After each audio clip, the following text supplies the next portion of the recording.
Okay, because again, the idea was when it came to states' rights versus the national government, Southern economy was very much dependent on slavery. So that was the fight. It was the idea that slavery wasn't written as a national governmental power. So states felt that they can go conducting business with slavery. Okay, so again, that's the dispute between the national and state governments that exists. And again, that violent climax in the Civil War. Right? So this was specifically, again, talked about last, chapter, that Federalist and Anti-Federalist parties. Again, how strong or how weak the national or state governments should be.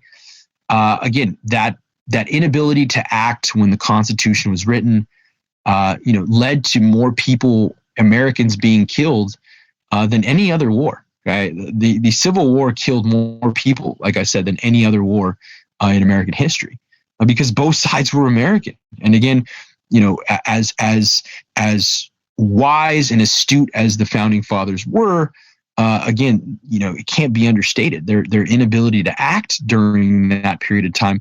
And again, understanding their rationale, but again, that inability to act kills more Americans than any other war. Right? All right. So the ultimate defeat of the South permanently ended the idea that a state could secede.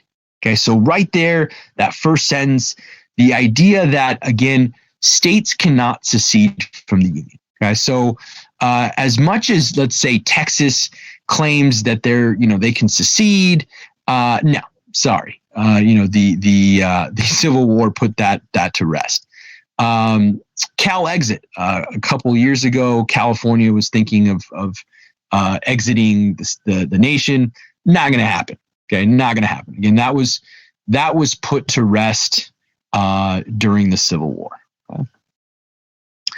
So when it came to the South's rights for more power, so why the Civil War was fought obviously was over states' rights.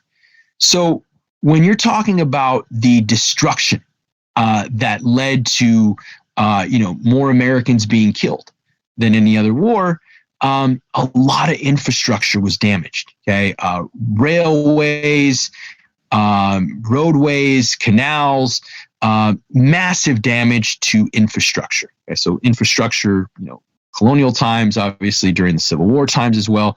So again, that type. So this ironically led to a bigger national government because, again, you needed government workers to then clean up the aftermath. Okay, so again, all the destruction that had taken place, you now needed to hire thousands of new employees that were hired by the union, subsequent social and economic problems that existed. So in a twist of irony, again, that South's fight for more power led to having less power. Or basically led to having a bigger government, okay? Central government. So when it came to after the Civil War, these are referred to as the Civil War Amendments. Okay, so specifically what were passed after the Civil War. What did it say? 13th Amendment, 1865. This outlawed and abolished slavery. Okay, so outright, again, extending beyond the Emancipation Proclamation, by way of Abraham Lincoln, but, specifically outlawing and abolishing slavery written into the Constitution.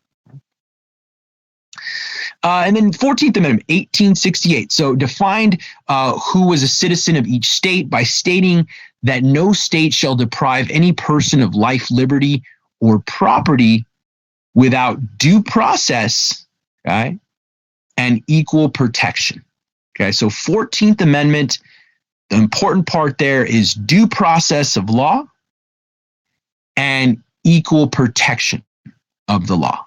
Okay, so those are two main themes within the 14th Amendment that exist that, define, again, what a citizen is and how they should not be deprived of life, liberty, and property. the 15th Amendment. Okay, the 15th Amendment specifically gave African Americans the right to vote in all elections. However, when you're talking about actualizing, the 14th and 15th Amendment, that didn't happen for another 100 years. Okay, so meaning from the 1860s to the 1960s. Okay, the civil rights movement, it took that long. Okay, why?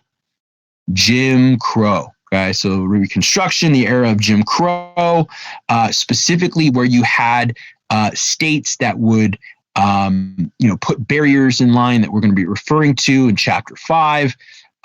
Voting barriers, grandfather clauses, poll taxes, all these different things that, again, get in the way of actual equality, according to the law. Okay, so we're going to be talking about that specifically, again, in subsequent chapters. But again, this is where it starts from.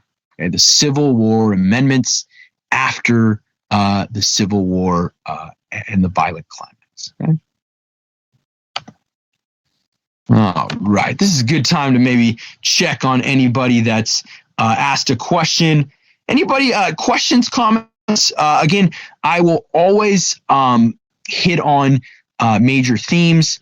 But again, you're kind of getting an understanding of where parts A and part B are in the PowerPoint. Okay. So again, you can always go back to this information because it is available to you so that it makes more sense. And again, when I said throw on your thinking cap, that's where the information that you kind of want to facilitate on, those 3 or 4 slides that are very beneficial to you as you're going through. All right. So moving on. Okay. So dual federalism. Okay. That is one of your key terms. Okay. So your key terms, one of them being dual federalism. Okay. So what is dual federalism? Okay. So what is it? It is a model of federalism that looks on national and state governments as co-equal sovereign powers. Okay. So meaning, let's say the term stay in your lane, bro. Okay. Meaning the national government has rights. The state's government has rights. You should stay in your lane, bro. Okay. So this idea of dual federalism is that neither the state nor the national government should interfere in each other's sphere.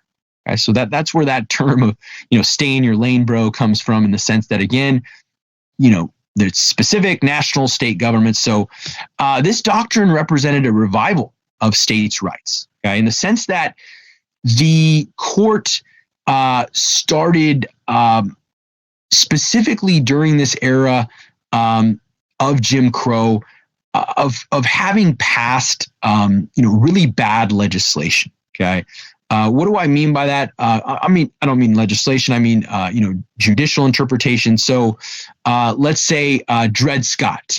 Okay, so Dred Scott was one of them that really stunted the growth of African Americans being actualized as citizens, as well as Plessy versus Ferguson. We're going to be going into more detail about that as well.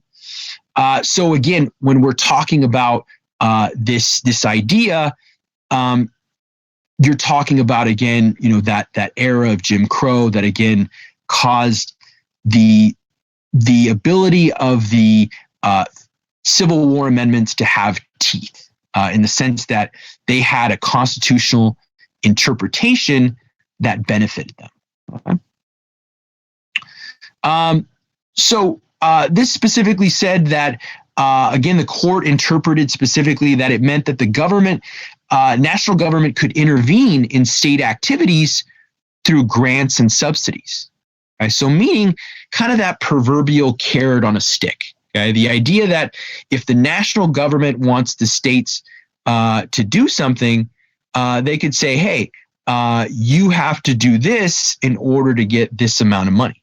Okay? So again, grants, oftentimes states, authorities in different states, organizations will apply for grants at the national level, again, providing that proverbial carrot on a stick so that states will abide by certain rules or regulations.